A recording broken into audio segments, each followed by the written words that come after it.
I'm so honored to be here today with each of you. This is going to be an incredible experience where we get the opportunity to talk about the future and have some hope when we think about the future.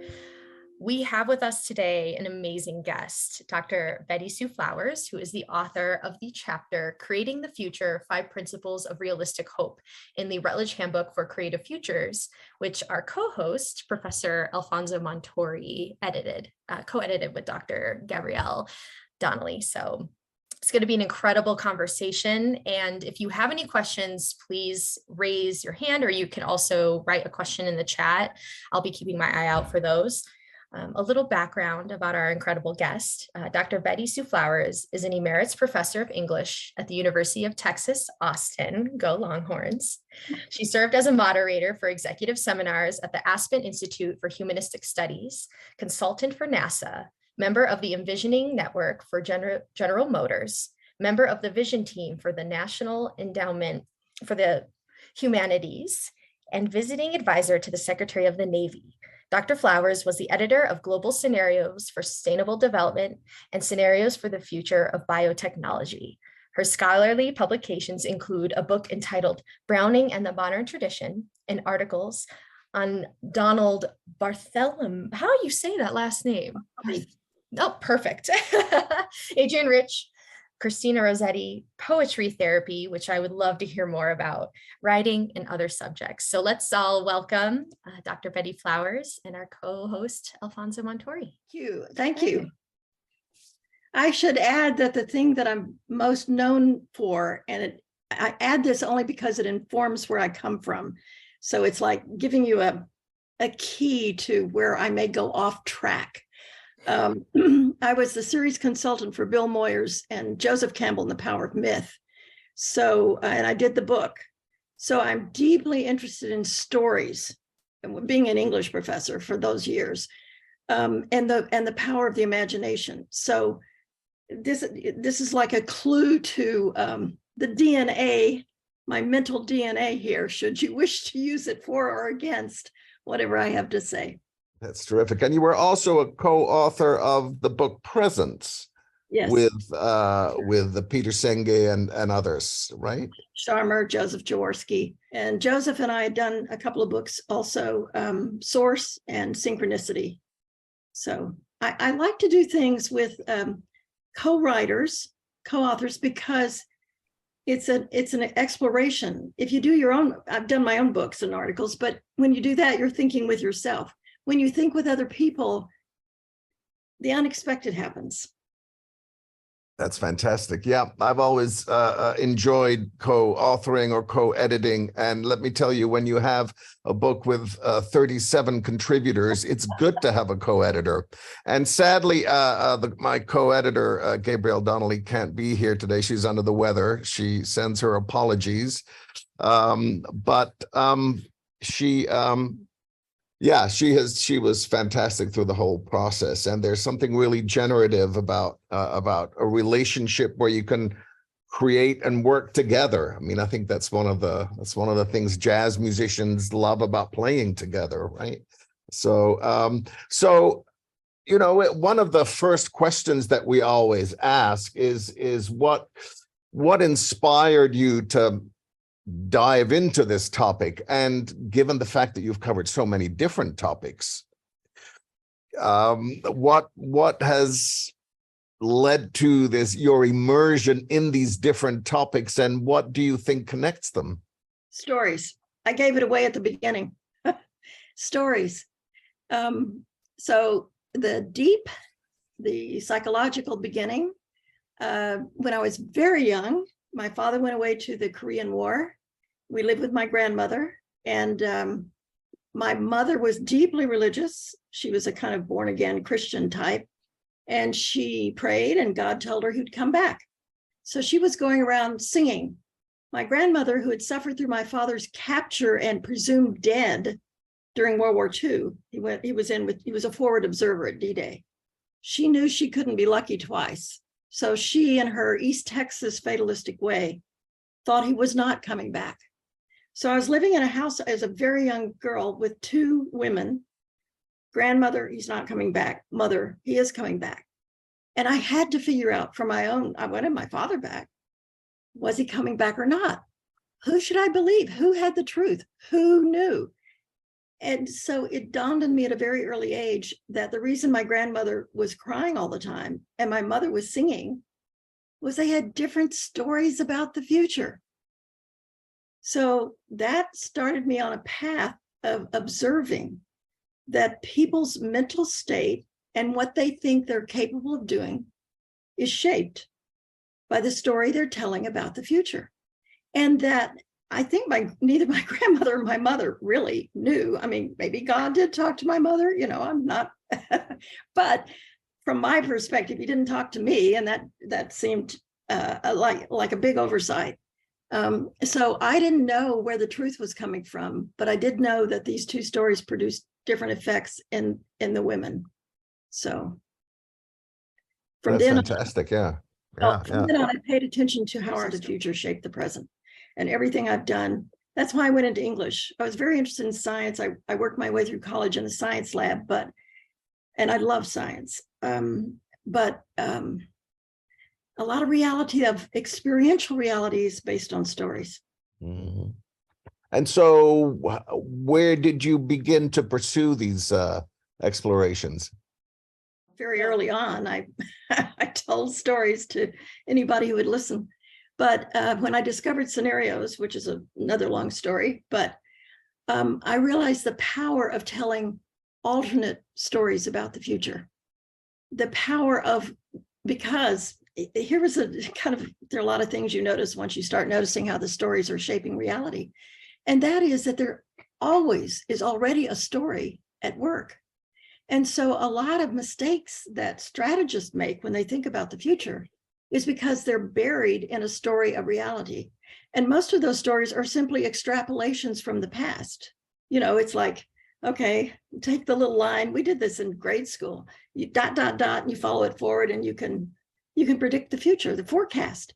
And sometimes when in the Pentagon, what they called scenarios was really just doing the modeling and then having a little branch point off the same modeling.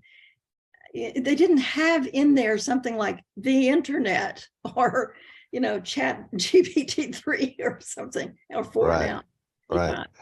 So it was like scenarios break the story of the present. They offer challenging and credible views of the future. And that's where I met my co-author doing scenarios. She's a PhD in physics. I have a PhD in literature. It kind of goes together. And for those who are not familiar with sort of scenarios, the idea of and practice of scenarios, could you give us a little sense of how that works?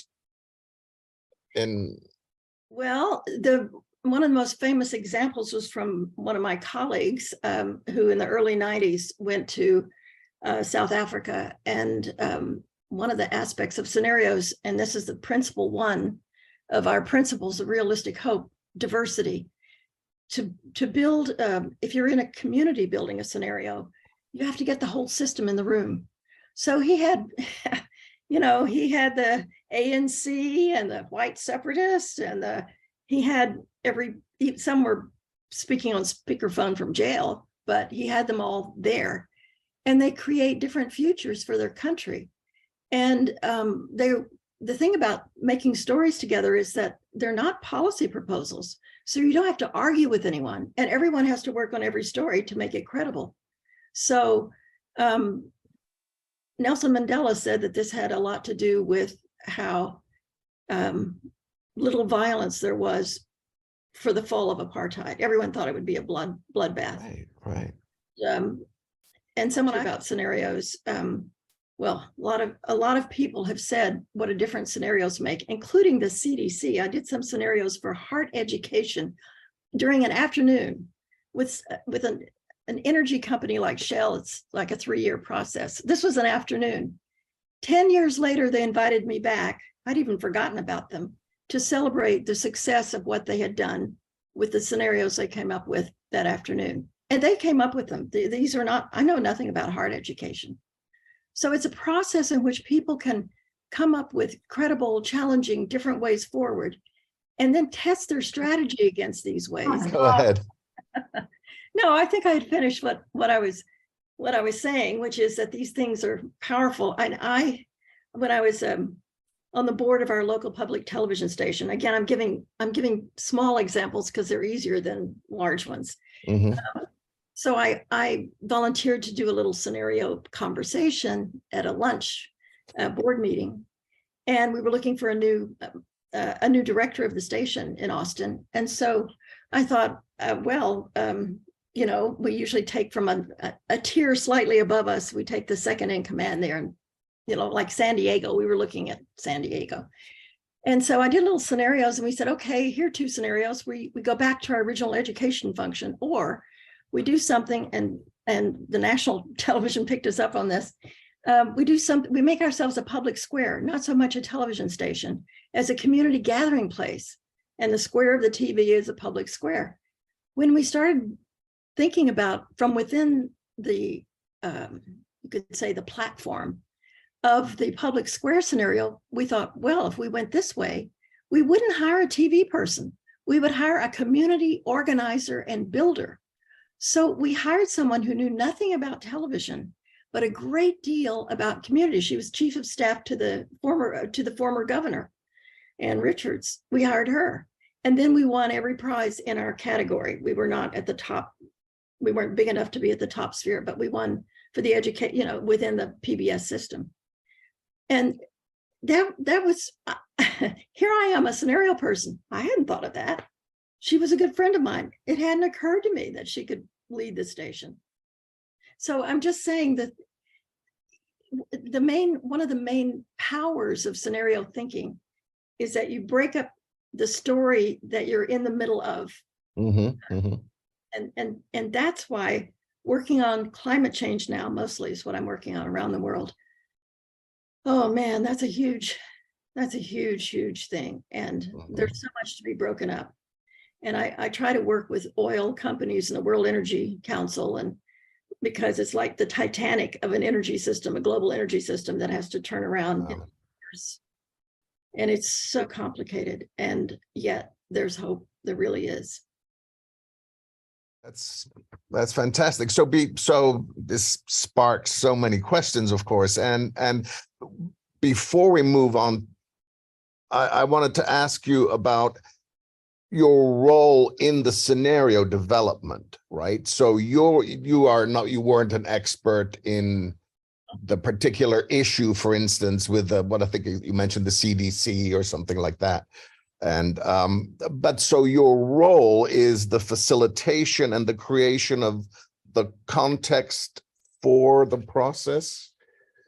I try not to be, I'm used to facilitating as a professor, but I try not to, because my role is to listen, see what is emerging, and then words. I'm the word person, to put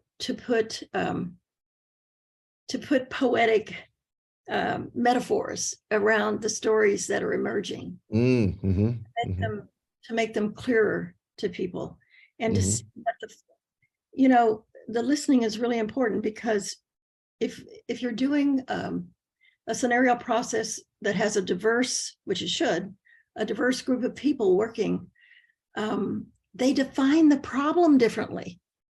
So you have to listen to, and they're never defining the problem overtly. They all think, oh, we know what the problem is, climate change. But if you go one step below climate change, the problem is the oil companies, or the problem is too much greed, or the problem, it's the definition of the problem produces different solution pathways.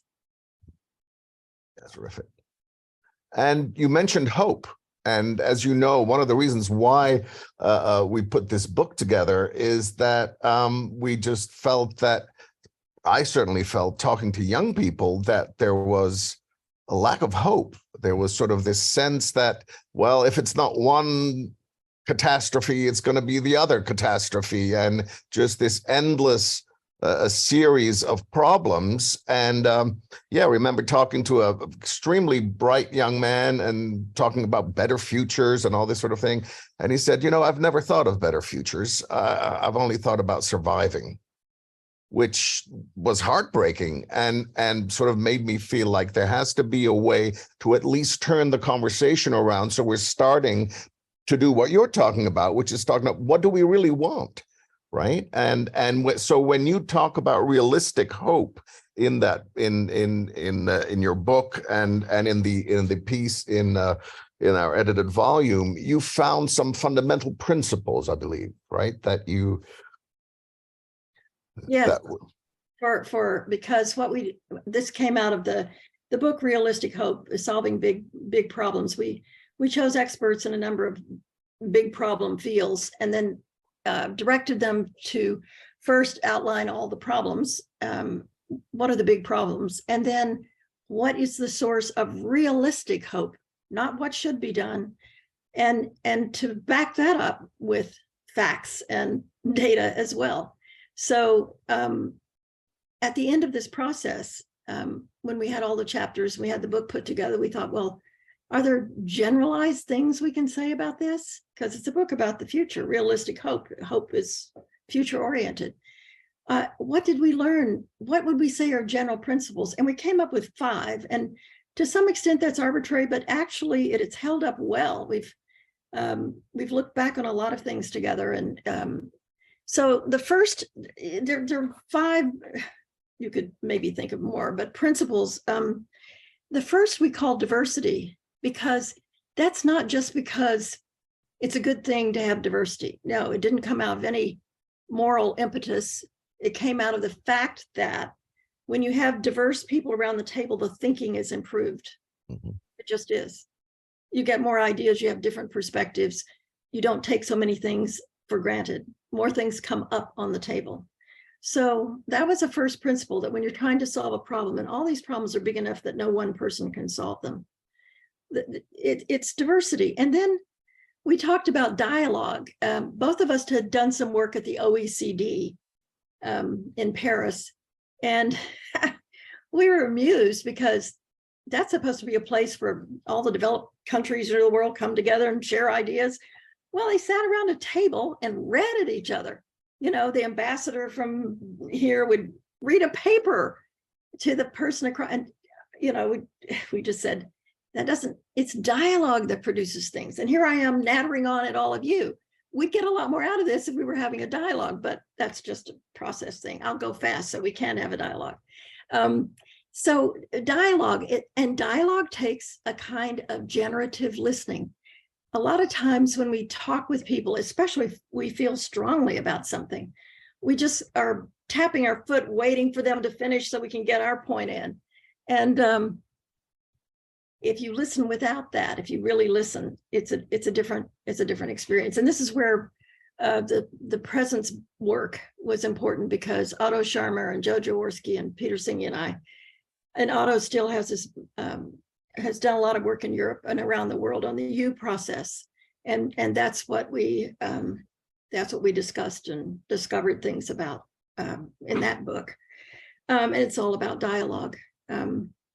And then experimentation, because when you, the U process has three general parts. It's often been broken up in many more, but the first is just, it's observe, observe, observe.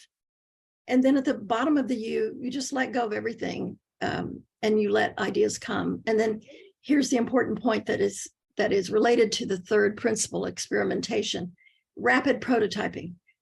Go and fail, go and fail. This is what the tech people in California discovered. Fail fast, you know. The experimentation, and that's something that the US, it's one of our great strengths in the US, that if you fail, you're not out forever. You can have a second chapter. That's a wonderful strength of our country, I think. Then systems thinking is really important, really, really important. How everything ties together. There are all kinds of forms of system thinking, not just the feedback loops that you see in engineering systems thinking, but also looking closely at power relations, contexts. I think the 1619 project, Systemic Racism, was an attempt to analyze, in my opinion, the system of race, not racism like you're a racist, but how is it systemically embedded in our country? It's really important to look at everything systemically. And finally, what we call future framing. And that was really about scenarios, which is where I started here. Scenario projects and how useful they can be, even if they're talking about going forward in two different ways for a public television station over a board lunch or an afternoon with the CDC. It's just a very powerful tool. That's great. Thank you. Speaking of dialogue, let me open it up for a minute and see if there are any questions. I'm entering the Transformative Studies PhD program this fall, and something that I'm really interested in is how self-inquiry, systems thinking, and Bohmian dialogue intersect, and how that can create more partnership systems. I'm a huge fan of Riane Eisler's work, and I'm curious to know how you see the power of presence and listening and engaging in these storytelling processes can create the emergence of new ideas for younger generations, especially when we are being maybe I wouldn't say limited, but there is a hurdle with technology where we're talking like right now on Zoom, or we're communicating via social media. How can we foster these things in the younger generations? Well, my generation, in terms of hope, had an advantage because we didn't know anything.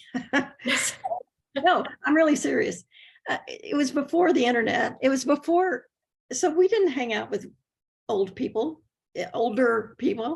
We hung out with each other. We had a lot of hope. We thought this is 60s generation. We thought we could change the world. So you guys, the millennials, you have it harder because you know so much more, because you're exposed to the apocalyptic thinking of older people. This is part of why death is in the system. You know what they say about scientific theories don't die, it's just the scientists die. And there's some truth to that, because you have to not be caught in the crumbling world that older people, they can't see the new, they see the old crumbling. This is vast. I mean, I'm an older person. This is a vast overstatement, but I'm just saying you have a bigger hurdle because of that, really. Yeah. So you have to realize that this apocalyptic thinking doesn't belong to you.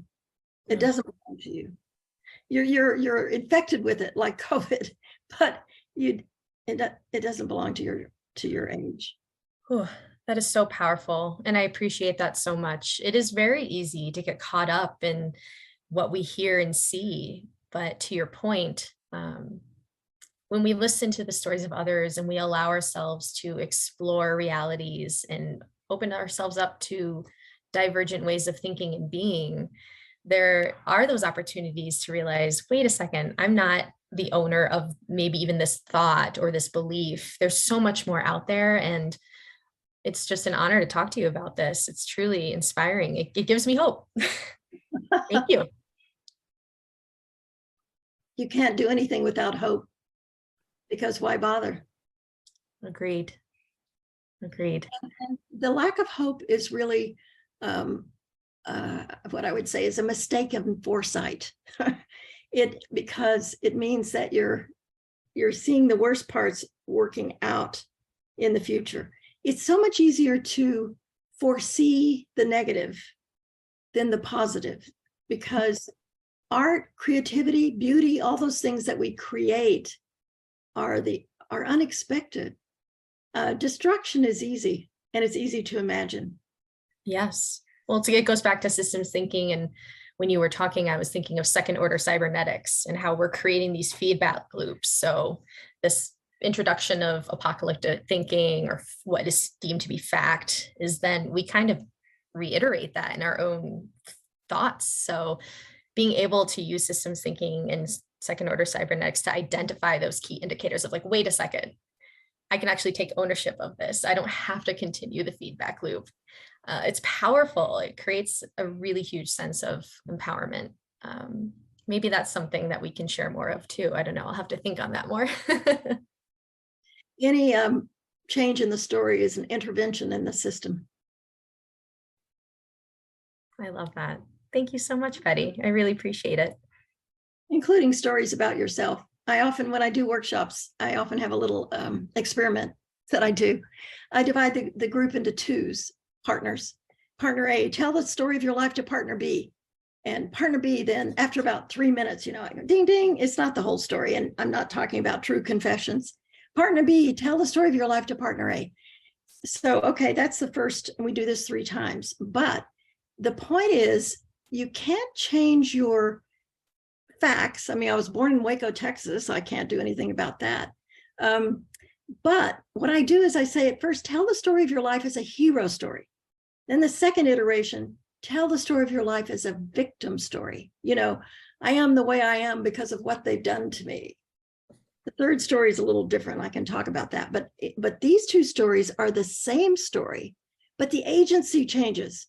It's just a different agent. And so the most spectacular feedback I got one time doing it at Aspen with these corporate executives who at the time were all men. And it was a workshop that I did that invited their wives over lunch. And it turned out that every corporate executive felt very uncomfortable, and some just refused to do it, telling the story of their life as a victim. And every corporate wife no corporate wife felt comfortable or could really tell the story of her life as a hero story. It was so profound. Some of them just skipped lunch and went walking in the mountains to talk about this. Because that's a narrative. We're in charge of the narrative. We're not in charge of the facts often, but we're in charge of the story we tell about them. And I don't mean ignoring them. It's not a Pollyanna approach to life. That's fantastic. Yeah. Have you written about this? Could we, obviously, in this academic context, first thing I'm thinking about, how can I assign this to? I have found it more effective to insert ideas into, like Johnny Appleseed, just drop them around, rather than to be identified with them. Because some of the places I've dropped them, like the Secretary of the Navy, are much more powerful than I am as a spokesperson. So if you have 20 years later, Shell buying windmills, I mean, I can't tell you 20 years ago how impossible it would have been to imagine Shell buying windmills. That's nothing you could have done academically or so. I'm just saying, sometimes if you're a stealth agent, you have a little more power. And I guess I'm more interested in power than celebrity or knowing. But to say where to assign these things, I would look around for little bits and pieces from the Joseph Campbell book I edited, because we filmed that at George Lucas Skywalker Ranch. Now, why? Well, duh. George Lucas took the hero's journey just lock, stock, and barrel, and there's something archetypal there. And I knew from the beginning when I first met Bill Moyers why Campbell was so powerful. It wasn't his mythology. There are a lot of academics who are better mythologists. It was that he had a Jungian, the Swiss psychoanalyst C.G. Jung, he had a Jungian perspective on how it was applicable to human beings now. So one reason I'm not an academic anymore is that I wanted practical. I wanted to get out in the practical world, although I love academia. But offline, I can give you some readings and stuff. I can send you things. So thank you. Alfonso, we have someone in the chat who is curious to know what the third perspective is. Yes. The storytelling exercise. Oh,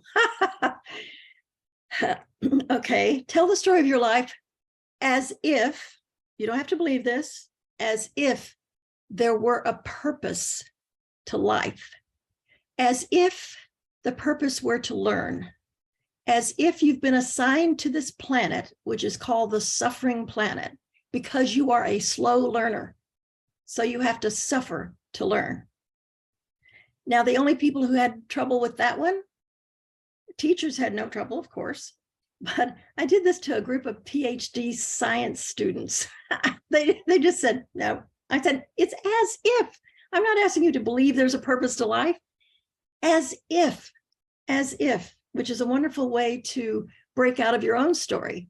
Right. I try that all the time. Say, I'm gonna walk around. Oh, I would assign it to my students in literature class. I would say, okay, I don't Right. have to believe this is going to happen, but imagine, I would teach the Iliad and the Odyssey.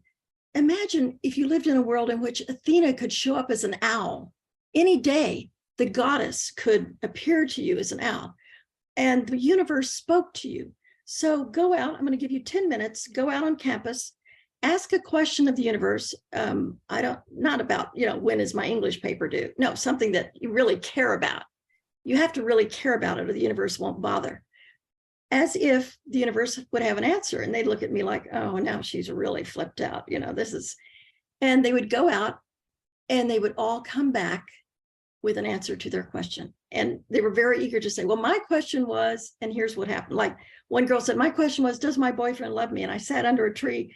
And when the 10 minutes was up, I didn't get an answer. And I stood up and I'd been sitting on a heart-shaped piece of paper. And another guy said, well, I have to confess something. I thought this was just a ridiculous exercise. So as soon as I got outside the classroom, I sat on the first bench I could find.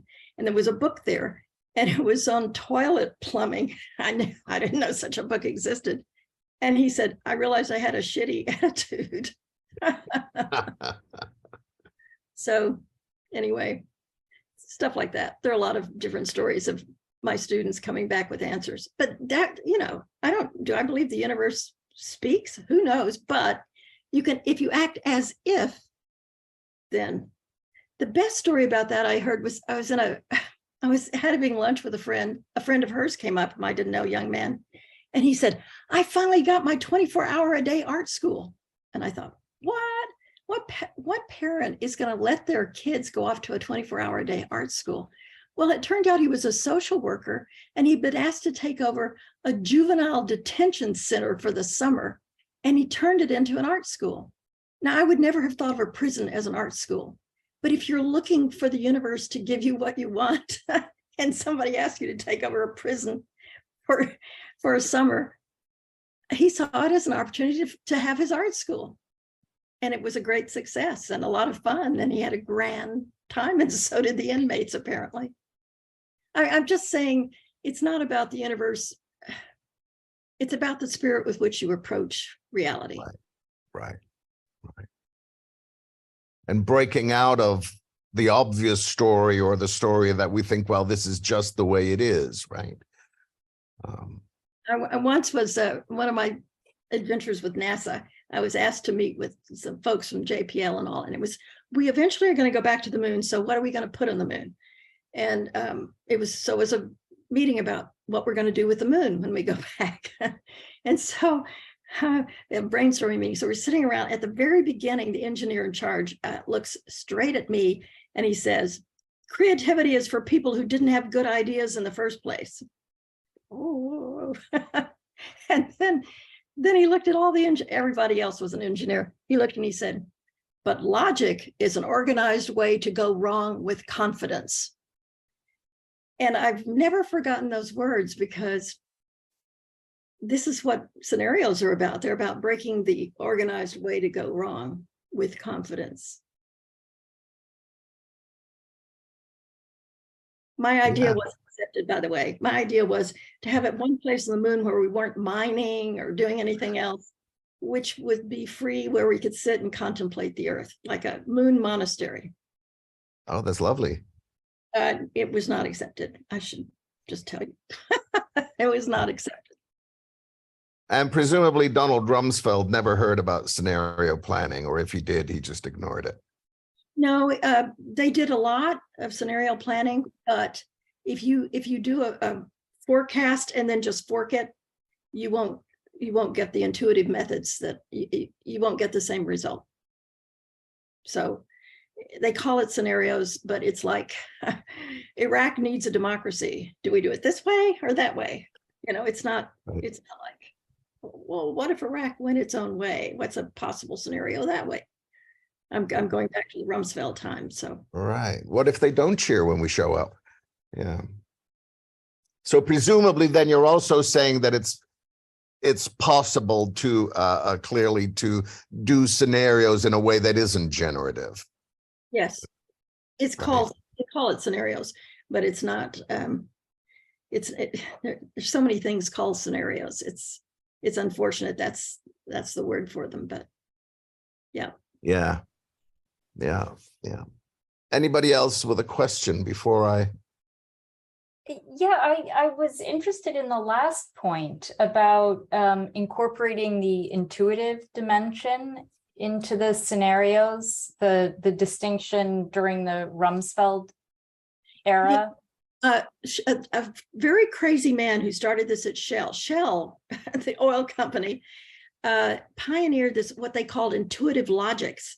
And it was pioneered by a guy who worked at Shell who had studied with a guru in India and sat cross-legged in his office. And he said, what is planning? Planning is every year we do a ritual rain dance and, do the same old thing. So they started experimenting with this what he called intuitive logics. And there've been a lot of books written about this, but intuitive logics. And it starts with stories. It starts with collecting a bunch of stories. When I did with the same guy who did the scenarios for South Africa, we did scenarios in 2013 for the future of the drugs problem in the hemisphere for the OAS. And we just started by collecting all the stories. And the first way we collected them, and this was a diverse group, including the head of drugs, police from Nicaragua, head of drugs from Mexico, and then drug needle exchange people, and then just from every side of the spectrum. And they definitely did not see the problem the same way. But the first night we had them all bring an object that represented to them the drug issue in the hemisphere. And it was very moving. It was hours of storytelling around the objects. One brought a pair of toy handcuffs and said his brother was in jail on drug. One brought a ceremonial pipe because he was a indigenous person in his full regalia from the mountains, and they grew up sacred coca. And he talked about the sacred and how you introduce your children to the coca and all. So it was collecting different stories. And so we did the scenarios by collecting bunches of stories and seeing what stories fit together. And then I wrote scenarios from those. It's But you also provided a prompt that sort of put people outside perhaps of the normal frame of, okay, just tell us a story. You said bring something that could also trigger them to present the story in a different way, maybe, right? Yes, I've often advised that when I've been consulting on projects as a first thing to do the night before the workshop, when you have a highly contentious topic and people who have issues with each other or with the positions from which they come. President Santos of Colombia, who won the Nobel Peace Prize 20 years before, he'd been on a scenario thing that my colleague Adam had done in Colombia. And he said, he told me personally that it had meant a great deal that had, and I was recently helping with scenarios on the future of Cyprus, the Turkish-Greek issue, and he wrote the foreword to that. I just did, because he thinks it's such a powerful way to break out of stuckness. Right. Well, there's certainly a lot of stuckness around these days, isn't there? Yes. Yeah. I unless anybody else wants to ask a question. Is somebody monitoring the chat? Because I see a little chat number, but I don't know. I haven't been reading the chat because I've been blabbing. We're receiving a lot of, oh, wow moments, just really connecting with what you're saying. Oh, okay. That's nice. I had a question about your mother and your grandmother and how different visions of the future affect us in the present, right? Because we're used to thinking, well, my past and all these things that were done to me or whatever create who I am now. but it was the future that was very much shaping both your mother and your grandmother, wasn't it? And different visions leading to different feelings, different behaviors. Yes. Could you tell us a little bit about that? Yes, that was the insight I had as a young girl that made all the difference in my life, because the future is only and always a fiction. It's a fiction. It doesn't exist. So the past is, a story, but the future is a total fiction. And so we can build, and the present that you're living in is shaped by the fiction you're telling about the future. So sometimes when I'm talking about this to an audience, I say, what if I said in 5 minutes, there's going to be a fire drill? And you're going to look around, where's my backpack? And where's the exit? That's what's going to be in your mind. Versus in 5 minutes, somebody's going to come in with ice cream for everyone. I mean, it creates a different present when you say the future. And all the great leaders, the job of leadership is to present a vision of the future. And Moses, I see a promised land. Martin Luther King, I have a dream.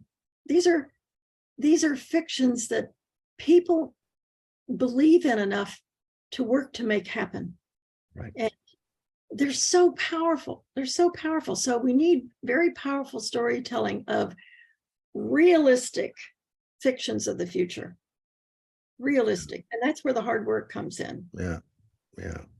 And that's what's been lacking in a lot of ways, isn't it? I mean, because we're sort of drowning in these dystopian scenarios. And then if I'm, 18 and I don't have a lot of money and I don't have a lot of hope, then it's like, well, I mean, apparently there are married couples who are not having kids. They're not saving because they think the world is going to hell in a handbasket. So they're having a great time now, but and so that those visions of the future, those negative fictions, if you will, are affecting them quite dramatically now. I think apocalyptic visions of the future, frankly, are a little lazy because they're just forecasts. They take what's going on now and projects them in the future. So they're a little lazy. It's really, really hard to come up with a believable, realistic vision of the future that you can actually work for. It takes a whole heck of a lot of work. And we're human beings, and our animal nature has conserved the calories, Yes, I can get rid of some of these damn calories. Yeah. Well, we've been conserving the calories because it's built into us to take the easy way, because that's how we survived.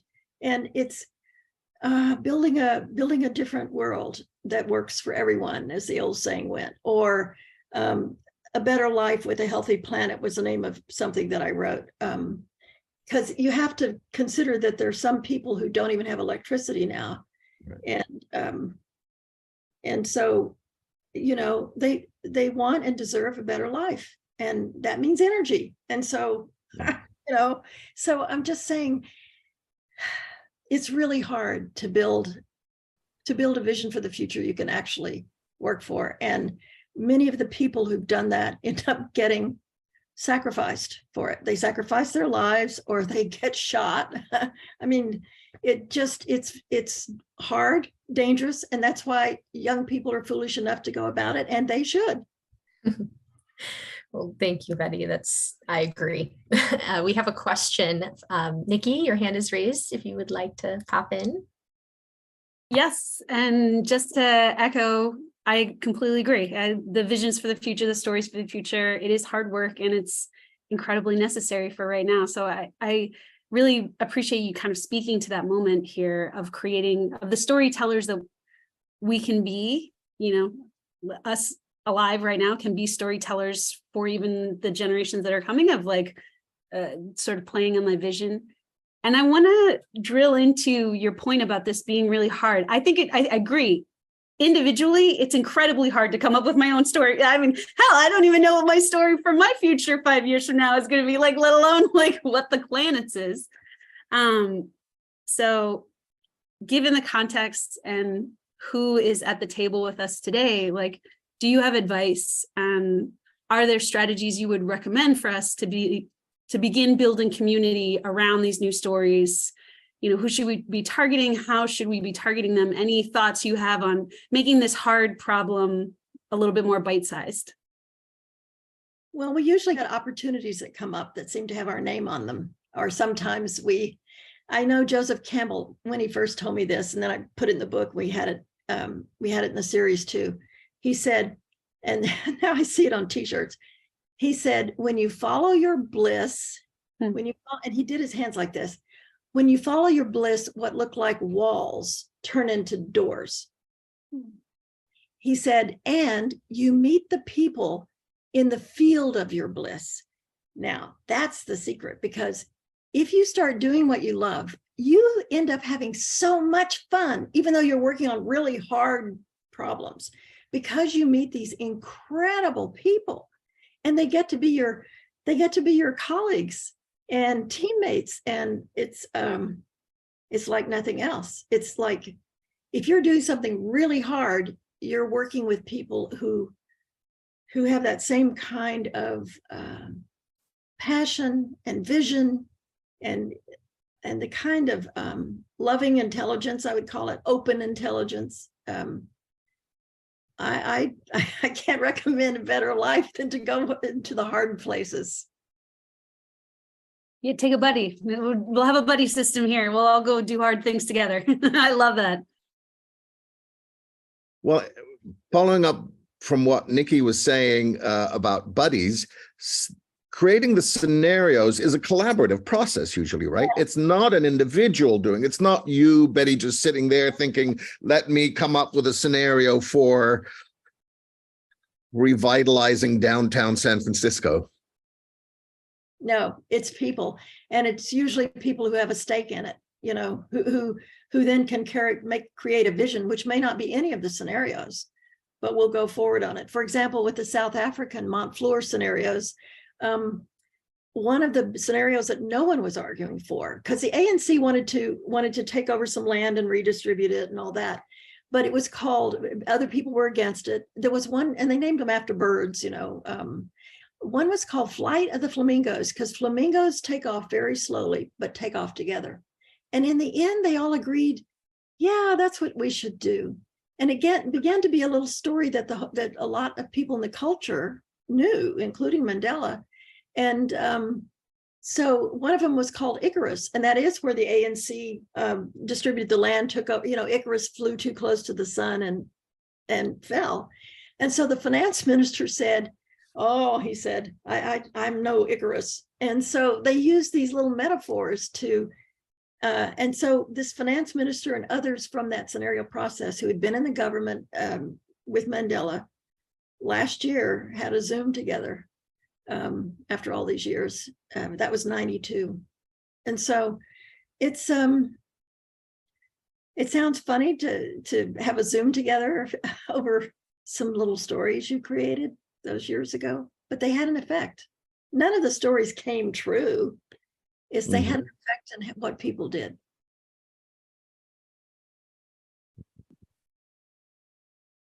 Thank you. Yeah. And could you tell us more just sort of about the interactions as people develop scenarios? I mean, how do they go about it? I mean, how does this? It depends on the process. Right.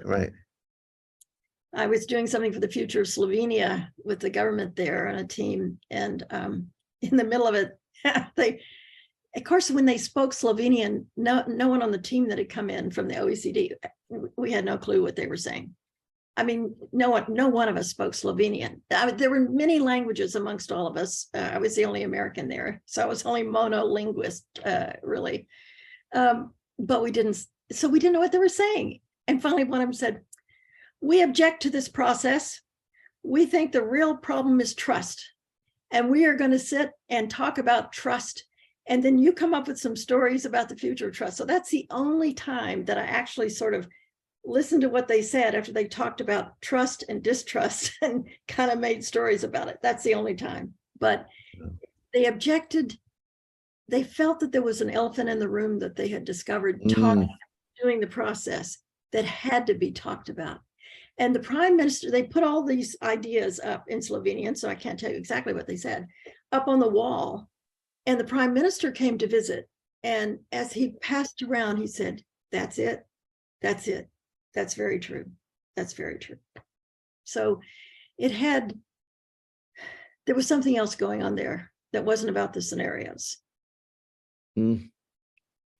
That's very interesting. Yeah. So yeah, one of the reasons why I asked this also is purely selfish, because one of my interests is the social dimensions of creativity. Because when I first started looking at creativity, it was all about the individual. Okay. And I became, as a musician, I grew up playing in a band with other people. So I was interested in, well, what does the research have to say? And it was nothing. And I remember talking to a mutual friend, Jay Ogilvy, about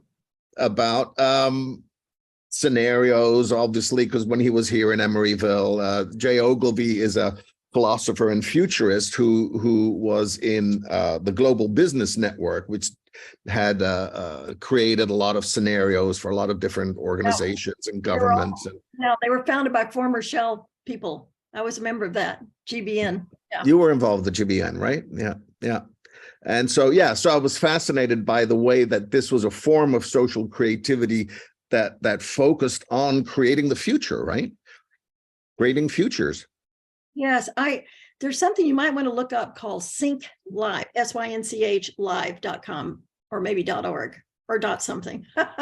It's an artist. I was speaking of doing some stuff with a Vision 2030, and I used one word, drew her to me afterward and said, "I've got to talk to you." The word I used was emergence. Turned out she was an artist who was she was an artist, a visual artist, interested in emergence and the murmuration of birds. You know how they flock? And she said, "Can people do that with no words and no instructions?" So she mounted this project with scientists last summer in London, in which the people have these little headsets that give off signals, and the scientists do algorithms, and they look at them, and they're writing a couple of papers on it. But to see what groups and how, if emergence could happen in the groups where all the lights were blinking simultaneously. But it's an experiment, and it's an art project, and it's like a game, all three things. That's beautiful. So you might want to look at that, because that's an ongoing experiment, experience, and art project. Sync Live. And if you can't find it, email me and I'll send you the link. Great. Thank you. It's ongoing with scientists from Cambridge and the University of London. But anyway, so I'm involved in that just because I used a word. Wow. That word. So I have to say, you do get around. I mean, just the list. I'm sure I'm not the only one who's thinking, wow, you have been involved with some really fascinating and important projects. Well, it's back to that Joseph Campbell thing. You meet the people in the field of your bliss, and then you just have a good time. I'm just having a grand old time. And I think it's not so much to do with me as the possibilities that I'm open to and see. So it's that's available to anybody. I'm not particularly special, is what I'm saying. It's just, well, I think that's debatable, but let's not. Really, it looks like we have another question. Oh, I'm sorry. I did not mean to cut you off, Betty. No. I said I could really, if we had a longer time, I could explain how this is really available. This meaning meeting people in the field of your bliss, and that's where the good time comes. Yeah. Even if you're working alone, like this artist working on emergence, mostly but she's meeting people in the field of her bliss, supporting her and encouraging her. And so it doesn't mean you have to be an extrovert, is what I'm saying. If only we could be in this call all day. It's just also one of the reasons why I like ultimately putting edited books together. Yeah, me too. Because of hanging out with people like you. Well, Jay Ogilvy wrote the postlude to our book. Maybe you saw that. Oh, yeah, sure. Yeah. One more question. Amy. I joined slightly late, so hopefully I didn't miss the contents of my question. But I was listening to Nikki's question about like the hard work, and then Betty, you had said earlier about how millennials have a bigger hurdle to climb. And I was thinking about all of this, and then I was hearing your enthusiasm and your passion. So I guess my first question is would you consider yourself deeply spiritual? And which leads into my second question is, I almost think that the hard work is hard, maybe because so many of us maybe are disconnected from a spiritual way to connect with universal energy, creative energy. Because the thing about futures, like you'd said, is that it's fiction. So there's nothing certain. And so I think the hard work, at least I was asking myself, well, why is it hard?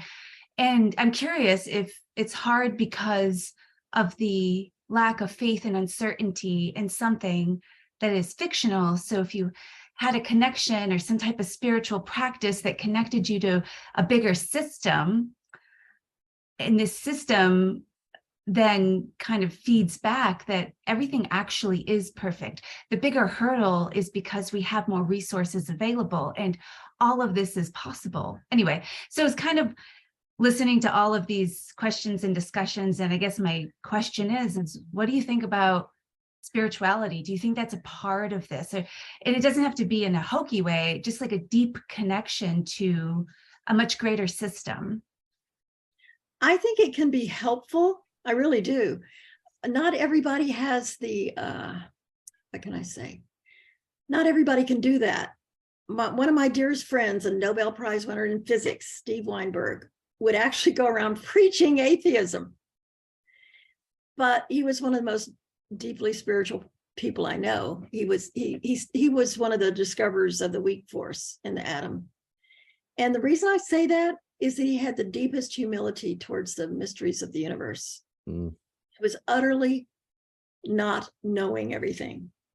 And people who knew much less than him, and I'm speaking now of a problem in academia sometimes, did not have that same humility.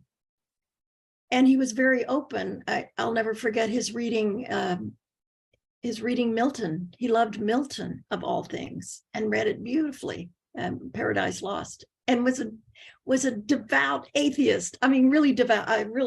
He would go to any church that invited him and talk to them about the atheism. So if you have the broadest definition of spiritual, as he was on a search for the origin of the universe, he spent his whole life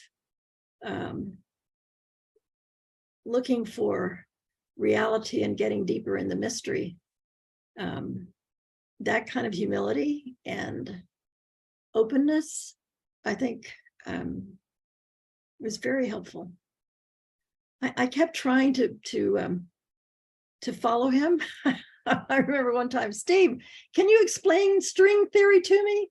And he looked at me a long, long time and said, nope. That's because I didn't have the math.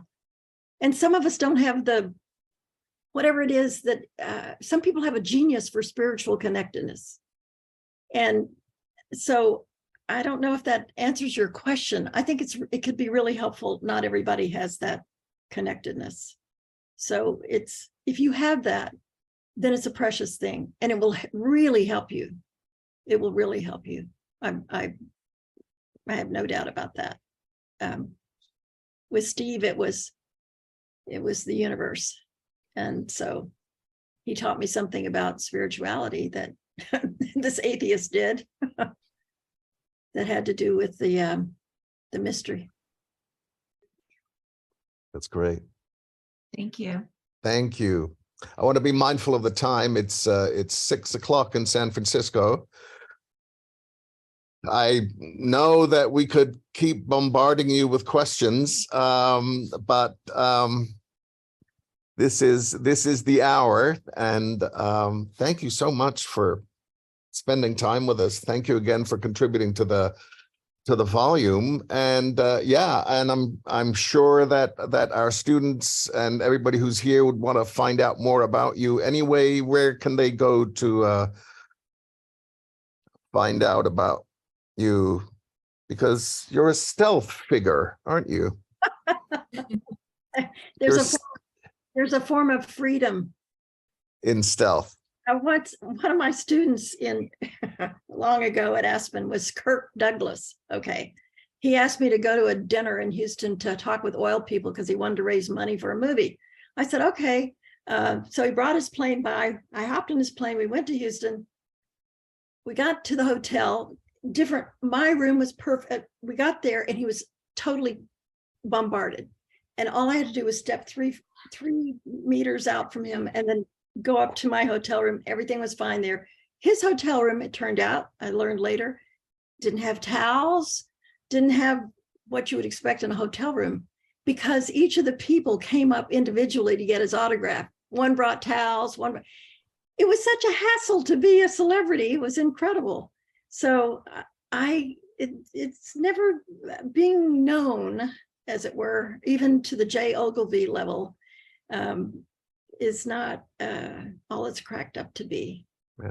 And of course, it's the stealth planes in the Air Force that are the most expensive ones. So cheap. I'm very cheap. Poetry professor, what can you say? Well, that's a good disguise, put it that way. Yeah. Very much. Thank you, everybody, for coming here. Thank you, Betty Sue. It's great to see you. It's Thank been you. an honor. Thank you, everyone.